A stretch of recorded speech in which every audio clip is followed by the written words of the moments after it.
All right, so are you ready to like really fuel those gains? Today, we are going deep into the world of muscle building foods. Ooh, I like it. Yeah, so you've been hitting the gym, right? You're dedicated, but you want to make sure that you're also eating all the right things to really get the best results. I mean, that's key, right? It's huge. So you sent over some awesome articles from Healthline and Eating Well. Great sources. Yeah, so let's like break it all down for everyone, okay? We're going to make that ultimate cheat sheet, figure out what to eat. All right. And, maybe even finally settle that whole chicken or eggs debate. Oh, the age-old question. I know, because they both mention them, so spoiler alert. Right out of the gate. I know, right? Well, I think a great place to start is with the foundation of any muscle-building diet, Okay. which is protein. Protein. It's not just a buzzword. It's actually like truly the building block of muscle. Okay. Providing those essential amino acids your body needs to actually repair and rebuild tissue after you've, pushed it to the limit with your workouts. Okay. Yeah, and both sources really emphasize protein, but I think sometimes people hear that and they're like, okay, protein, but like, what does that actually mean? Can you break that down a little more? Yeah, so think of it this way. When you're lifting weights, you're actually creating these tiny little micro tears in your muscle fibers. Whoa. Yeah. It sounds scary, I know. but it's a good thing. Okay. It's that damage that signals to your body, hey, we need to rebuild this stronger. Okay. And that's where protein comes in. It provides those raw materials, those amino acids, that repairs those tears and builds new muscle tissue. Wow. Yeah, without enough protein, your body just simply can't recover and grow efficiently. So it's like you're giving your body the bricks and mortar to like build that muscle mansion. I like that. Yeah. And one of the articles I was reading even said to aim for like 1 gram of protein per pound of body weight. Is that like a general good rule? It's a solid starting point for sure. But remember, everybody is different. Yeah, true. Your age, your activity level, the intensity of your workouts, even just your overall goals, that all influences your protein needs. Right. So it's always a good idea to consult with a registered dietitian or a sports nutritionist. Oh, good point. Yeah. So it's not one size fits all. Nope. But even if we mail that protein target, there are so many different sources out there. Oh, so many. Like the articles mention chicken breast, salmon, even beans. Yeah. But there's one amino acid that keeps popping up. Okay. It's like the MVP. Leucine? Leucine. Yes. It's like that key that unlocks the muscle building process. Okay. What makes it so special is its ability to activate a pathway in your body called mTOR. Think of mTOR, like the master switch for muscle protein synthesis. MTO there. mTOR. Got it. It's the process that actually builds new muscle. Leucine flicks that switch on, Oh, wow. tells your muscles it's time to grow. So it's not just about any protein. It's about getting the right ones. To really like kickstart those gains. Absolutely. So where can we find this? Well, you're in luck because it's in a lot of delicious foods. You've got your classic chicken breast. Chicken breast. Salmon, of course. Salmon, yeah. Both great sources. Okay. But you can also find it in eggs. Ooh, eggs. And yes, we'll get to the whole egg versus egg white thing in a minute. Okay, perfect. All right. And if you're looking for plant-based options, lentils are a great source of leucine. Good to know. Good to know. So it's not just a meat eater's game. Nope. Okay, good. But before we get too carried away with protein, the articles also stress that protein's not the only thing in this game, right? Well, of course not. You need your carbs, you need your fats. Absolutely. So those play a role, right? Huge role. Yeah. So think of it like this. Protein's the building material, Okay. but you need the right tools and energy to construct that muscle mansion. Oh, I like that analogy. So carbohydrates provide the energy to fuel those intense workouts. Oh. Without enough carbs, you're going to feel sluggish. Yeah. Your performance is going to suffer, and you're not going to be able to push your muscles hard enough to stimulate growth. Oh, so carbs are like the construction crew. They are. They have the power to get it done. Yes. Okay, and what about fats? What role do those play? Fats are often demonized, Yeah, they are. but they're actually super crucial for hormone production, Okay. which is essential for muscle growth, recovery, and your overall health. So important. Yeah, like testosterone, for example. Uh-huh. That plays a key role in muscle protein synthesis. Healthy fats like avocados, nuts, olive oil, they provide the building blocks for these hormones. Okay. So don't be afraid to include healthy fats. Good to know. So we have our protein powerhouse, our carb construction crew. Yep. And we have our fat, like, hormone helpers. Exactly. Like a well-oiled machine. Yes. But I have to bring up the egg debate. Oh, here we go. I know.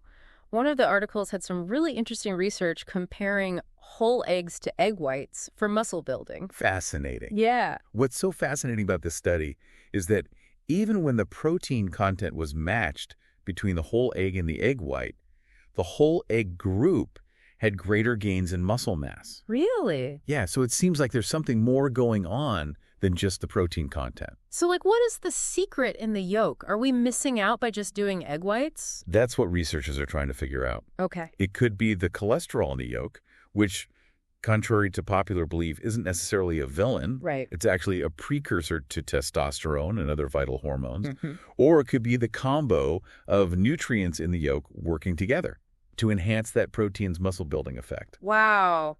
We're still figuring it out. Yeah. But that's a good reminder that food is complex. Super complex. And we're still learning new things All the time. about how it interacts with our bodies. A beautiful thing. So what does that mean for our egg choices? Should we just ditch the egg white omelets and just go for the whole thing? Well, it depends on your individual goals and dietary needs. Okay. So while whole eggs might have an edge for building muscle, they also have more calories and fat. Oh. So if you're watching your calorie intake or you have specific health concerns, egg whites might still be a better choice.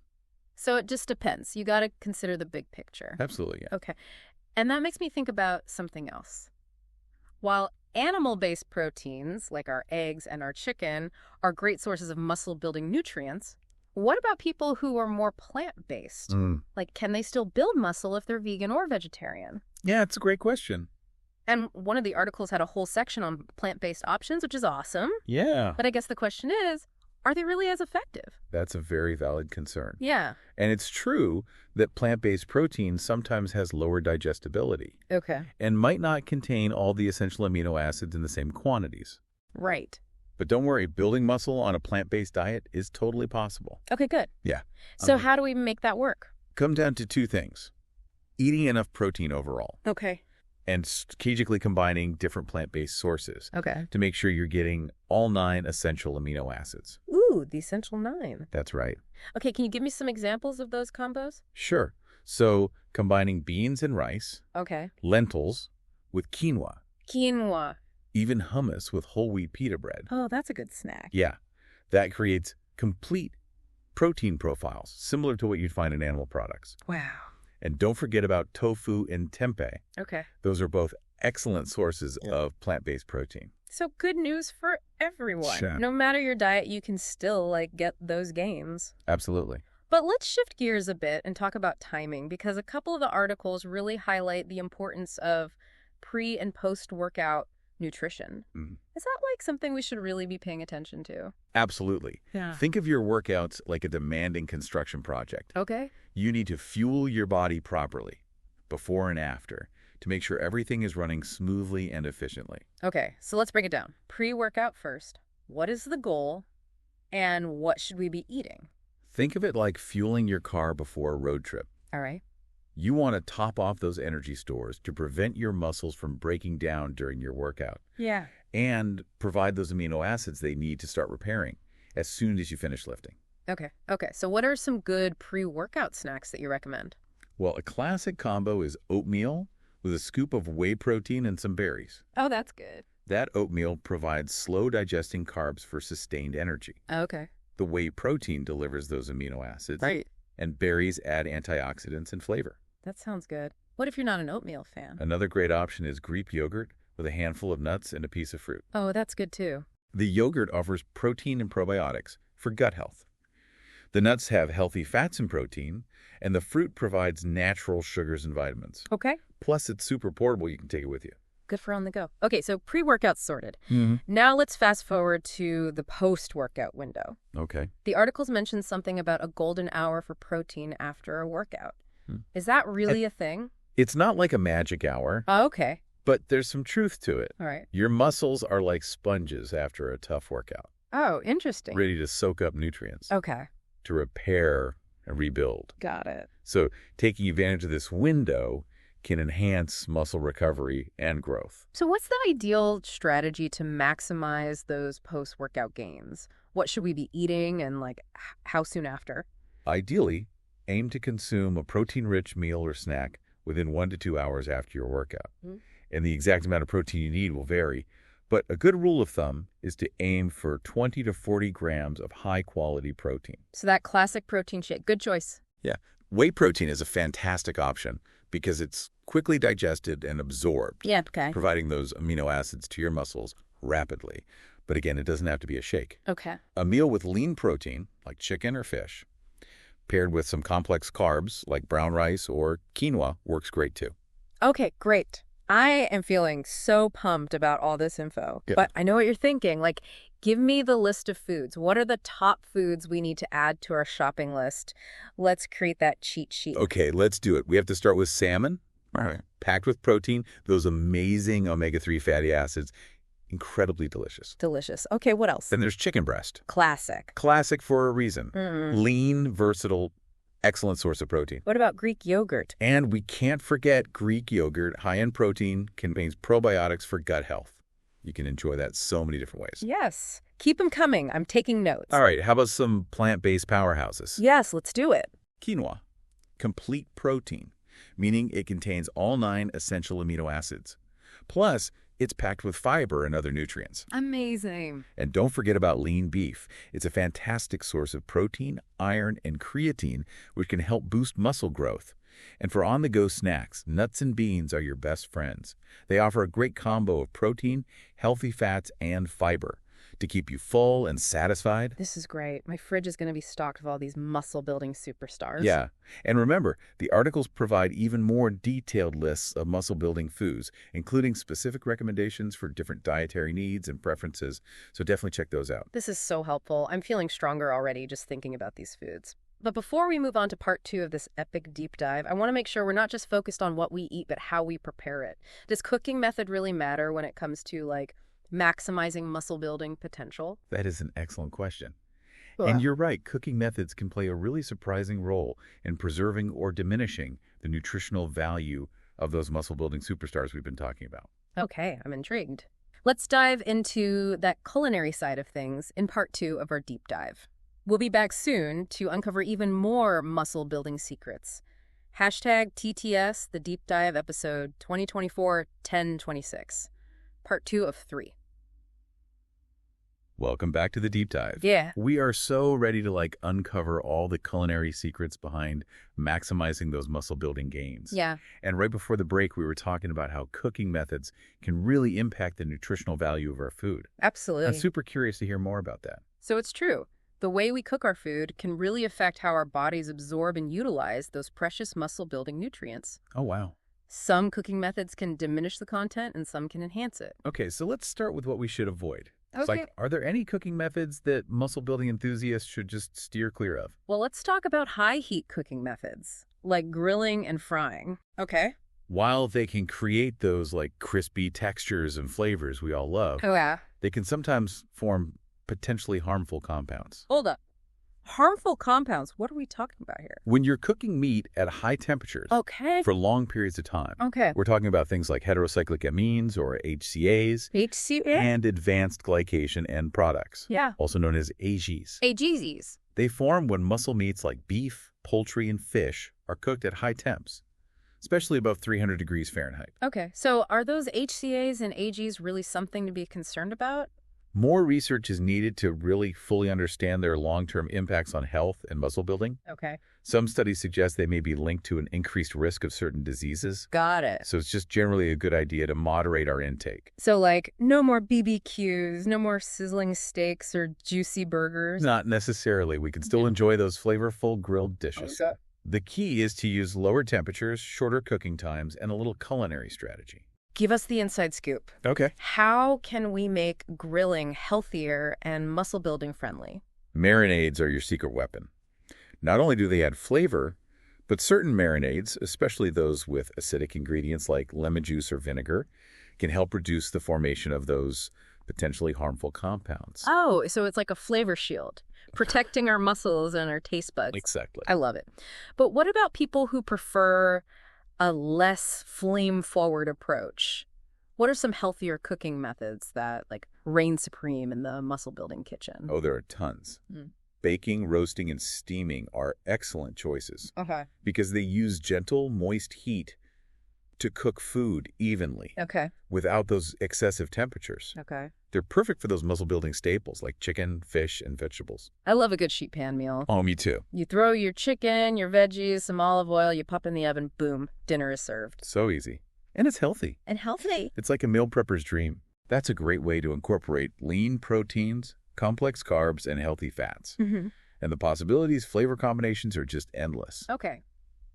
So those are some solid go-to methods. Mm-hmm. But for those of us who are feeling a little adventurous in the kitchen, are there any cooking techniques that can really elevate our muscle-building meals to, like, gourmet status? Absolutely. Sous vide cooking. Ooh. It's a very popular technique. Yeah. It involves sealing food in a vacuum-sealed bag and immersing it in a temperature-controlled water bath. Sous vide. That sounds fancy. Can we really do that at home? You can. It's surprisingly easy. Really?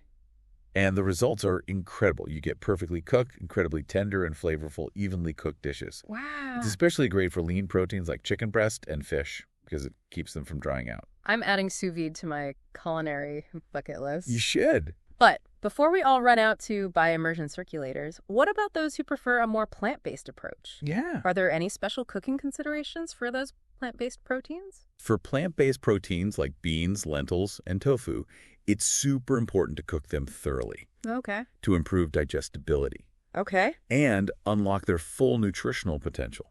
Soaking beans and lentils overnight can help reduce cooking time and improve their texture. Good tip. And don't be afraid to get creative with spices and seasonings, just to really enhance their flavor. Ooh, flavor, yes. So many good tips. It's amazing how much thought and strategy goes into creating a truly muscle-building friendly kitchen. But all this talk about food and cooking is making me hungry. Let's talk about meal timing again. Okay. Because those articles definitely highlighted pre- and post-workout nutrition. Yes, they did. So timing is key, right? Right. And it comes to optimizing muscle growth. Think of it this way. Your workouts create a window of opportunity, Okay. a prime time for your muscles to absorb all those nutrients and rebuild Okay. and get stronger. So let's break down those crucial windows. We talked about pre-workout fuel, but can you just remind us why that is so important? Imagine you're about to embark on a challenging hike. Yeah. You wouldn't hit the trail on an empty stomach, would you? No. The same goes for your workouts.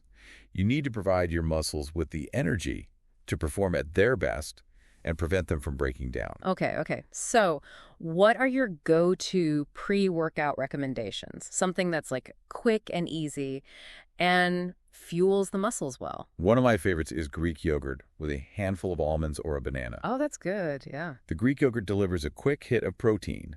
The almonds provide healthy fats, some additional protein, and the banana offers those readily available carbs for energy. Perfect, delicious, and packed with muscle-building goodness. Absolutely. But what about after our workout? What's the best strategy for refueling and maximizing those gains? The post-workout window is all about replenishing your energy stores and providing those crucial building blocks for muscle repair and growth.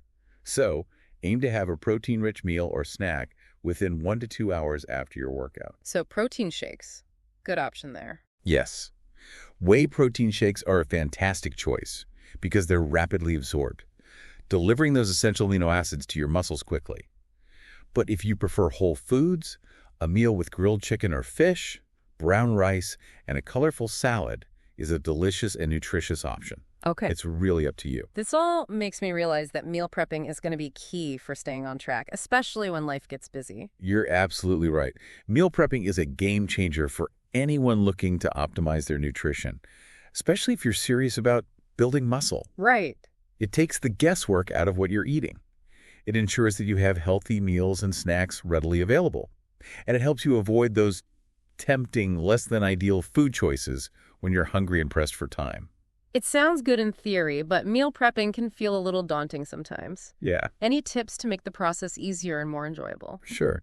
Start by thinking about your schedule and your lifestyle. Okay. How many meals and snacks do you realistically need to prepare? Do you have time to cook every day? Or would you prefer to batch cook once or twice a week?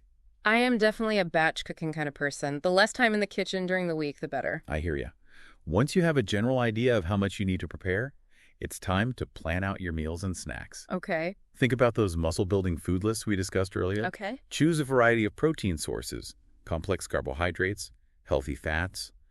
Mix and match them. It's like a delicious puzzle. Exactly. And don't be afraid to get creative. You can roast a big batch of chicken or tofu on Sunday. Use it throughout the week in different dishes. You can cook up a big pot of quinoa or brown rice. Use it as a base for grain bowls or salads. And you can roast a variety of vegetables, just to add flavor and nutrients to your meals. Okay, so we've got a plan. We've got a grocery list ready to go. Now it's time for the actual cooking. Any tips for making meal prep more efficient and less like a chore? Invest in some good quality food storage containers. Okay. They will make your life so much easier. Good point. Consider a few time-saving kitchen gadgets, Okay. like a slow cooker, an Instant Pot, or a food processor. Those are great practical tips. Mm-hmm. But what about making the cooking itself more enjoyable? Any suggestions for avoiding meal prep burnout? Absolutely. Choose recipes that you genuinely enjoy. Okay. Meal prepping doesn't have to be boring. Right? You can turn on some music, invite a friend. Ooh, make it social. Exactly. Or put on a podcast. I like that idea. Learn something new while you cook. Okay, those are good ideas. Now, meal prepping does sound fun. Yeah. But before we wrap up this part of our deep dive, I have one more question. Okay. We talked about the importance of protein after a workout. What about before bed? Yeah. Is there any benefit to having a bedtime snack, especially when it comes to building muscle? That is an interesting question, Well, and it's something a lot of people are curious about. While it's generally recommended to avoid large meals close to bedtime, a small protein-rich snack before bed can actually be beneficial for muscle growth and recovery. Okay, tell me more about this bedtime protein strategy. Think about it this way. While you're sleeping, your body is hard at work repairing and rebuilding those muscles. Oh, yeah. You worked hard in the gym. Right, right. By providing a steady stream of amino acids throughout the night, you're basically optimizing that recovery process. So what's the ideal bedtime snack for muscle building? What should we be reaching for before we hit the hay? Casein protein is a fantastic option for this purpose. Okay. It's found in dairy products like cottage cheese and Greek yogurt. Okay. It's slowly digested and absorbed, providing a sustained release of amino acids to your muscles while you sleep. So cottage cheese or Greek yogurt before bed could actually help us build muscle while we sleep. Sign me up. It's not quite magic, but it can definitely give your muscle recovery a boost. Okay. Remember, consistency is key. Right.